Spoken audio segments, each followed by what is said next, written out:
Hello again, this is Sam Medina here at One Accord Fellowship Church. To hope that you had a wonderful Easter weekend some time ago when, I can't get over it. And the reason I can't get over it is because Easter, to me, even more than Christmas, tells me about the core belief that a Christian has. That is, think about it. If Christ didn't resurrect, then why are we preaching? Death is death and it all ends here. But we, by faith, believe that God raised him from the dead, and we also believe that even though on Friday death defeated life, on Sunday life defeated death. So that is why I love Easter, and I can't quit talking about it. But moving on from Easter, what happens after we know that we're children of God and that life has defeated death, and that one day you and I, those that know the Lord, by the grace of God and because of his love, will also defeat death. It's already defeated. We'll experience that life that God has set for us, and we get to go to heaven. Meanwhile, we're still here on earth. And while we are on earth, we're going to struggle with all the things that happen on this earth. Now, not only do we have the hope of eternal life, but we also have to deal with the daily routine of life. And many areas of life can cause us trouble. This week, it seems like in speaking to some people, some friends, some other people that wanted to counsel and wanted to talk, it seems like there's a lot of injustice in the world. And I've noticed how people suffer because of injustice, because of things that happen to them that are just not right. And one of the Psalms that I'd like for us to take a view at and maybe look at the next 2 or 3 weeks is Psalm 26. Very interesting Psalm. One of my favorite speakers is Dr. Charles Swindoll. And he, in reviewing this psalm, he said something very interesting. He said, if I had to give this psalm a title, it would be How to Do Right When You've Been Done Wrong. And that's pretty much, if you look at this psalm, it's these 12 verses of this psalm. It's a very interesting study. And I guess my question to you is, have you ever been done wrong? Of course you have. We all have. That comes in many forms. When I say been done wrong, I mean you didn't do anything. You really did not. And you got the blame, or you suffered the consequences. And perhaps you're suffering consequences now for something that you did not do wrong. And so the question is, how do you react to that? And see, King David understood this, and when you read his life story, you see that he had these challenges just like many people today. For example, sometimes a husband might have done you wrong, your husband. One day he walks in and says, I don't want to be with you anymore. And you haven't done anything wrong. He just decided he was going to do something different with someone else. A wife that perhaps took on a job someplace and met somebody at that new job, and next thing you know is you've been a great husband, and you really have. You've done, she can't complain about you. She says, she even told you, I can't say anything bad about you, but it's just, I want to be with someone else. You've been done wrong.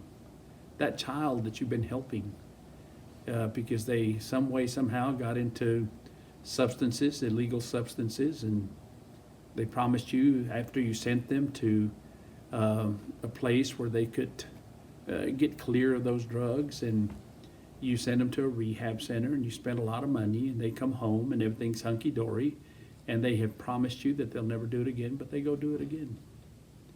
And all that money that you spent, down the drain.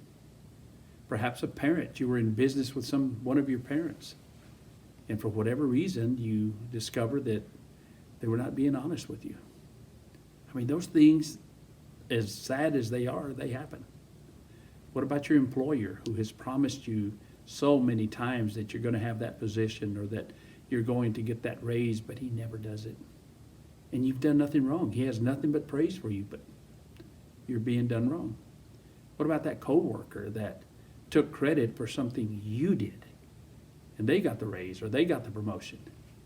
And you know that you were done wrong because you were the one who made it happen. Sometimes it's, what do you do? What about a best friend? Someone that you would have given your life for.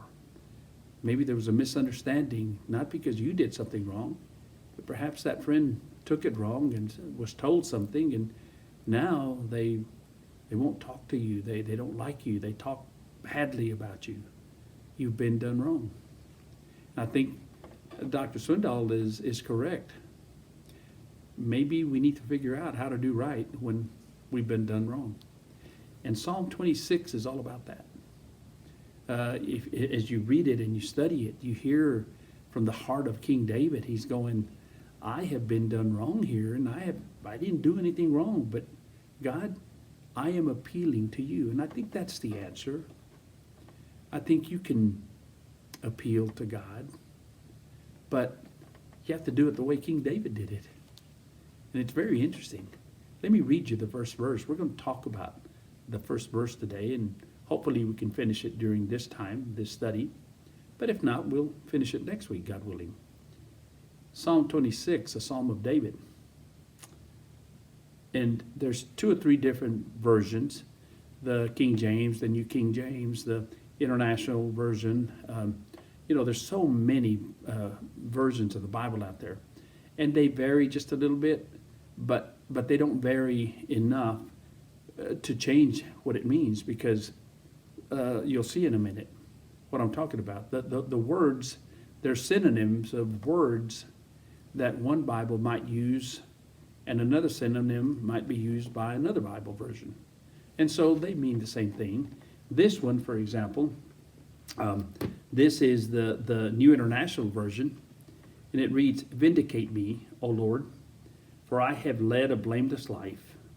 I have trusted in the Lord without wavering. Well, the New King James Version, and I really like it too, it'll read, Vindicate me, O Lord, for I have walked in my integrity. I have trusted in the Lord. I will not slip. And you see, what those versions have done is they've gone back to the original in Hebrew, and they've looked at it, and they've gone to the definition, and that's why they use any one of those synonyms. They mean the same thing. Wavering, not slipping, not sliding. And as you read this psalm in whatever version you have there at home, you're going to find that they're going to use those words. Leading a blameless life, well, walking in integrity. They mean the same thing. But I want us to put it together and see how King David came to God after he said, God, I've done nothing wrong, but I want to do what's right, so I'm appealing to you. You take care of this. And perhaps that's where your life is now. When you're under these circumstances where you've been wronged, it'll steal your peace. Do you have no peace? You know what I'm talking about. You can't sleep at night. It ruins your meals. You try to eat, and all of a sudden your appetite's gone. 1 minute you're smiling, and you think, all of a sudden you think about how you were wronged, and it just ruins things. Well, you get to that point in your life where you're going to have to make a decision. Am I going to turn bitter? Is that what you're going to let it do for you? What about, is it going to affect my relationship with God? Is that what's going to happen? And I hope neither one of those happens, because we can take what King David said and apply it to our own lives. Look, once again, vindicate me, O Lord. Did you notice how he started? He started out with the word vindicate. The word vindicate is an interesting word because it says, I need to be held blameless. I need to be in a courtroom, for example. If a person is tried in a criminal case and they say, I didn't do it, and the jury believes it, then if they find them not guilty, they've been vindicated. it has been proven that they didn't do anything wrong and that their position was correct. And King David is saying, God, vindicate me. Show them, Lord, that I am blameless, that I didn't do this. Show them, Lord, that you change their hearts, change their thoughts, change them. They've done me wrong. God, please intervene. Now, he wouldn't say vindicate me if he didn't know that, he was right, that he had done nothing wrong. The very fact that he comes to God and says, vindicate me, he knows that he's done nothing wrong, that he can, to be put in those circumstances, and that's why he can come with an honest heart and talk to God. In fact, he says the very next thing, he says, vindicate me, O Lord, for I have led a blameless life. Or in other words, I have walked in my integrity. Integrity, is really a word that means having high moral standards and principles, walking in strong moral principles. In other words, your life is true, your life is not a lie, your life is right, your morals are right, you go to God and God knows you and God sees you. And God not only understands you, but he searches you. And look, this coming week, I want to get into that about God searching you. And I want to finish this verse. Right now, I just feel like perhaps if you're listening to me today and maybe you're feeling that you're in one of those circumstances where you've been wronged, here's what you have to do first, in my opinion. You have to examine yourself. And if you can say to God, God, vindicate me, intervene, you have to do it knowing that you've done nothing wrong. Don't convince yourself you've done nothing wrong. Know that you have done nothing wrong. And if you have done something wrong, then confess it to God.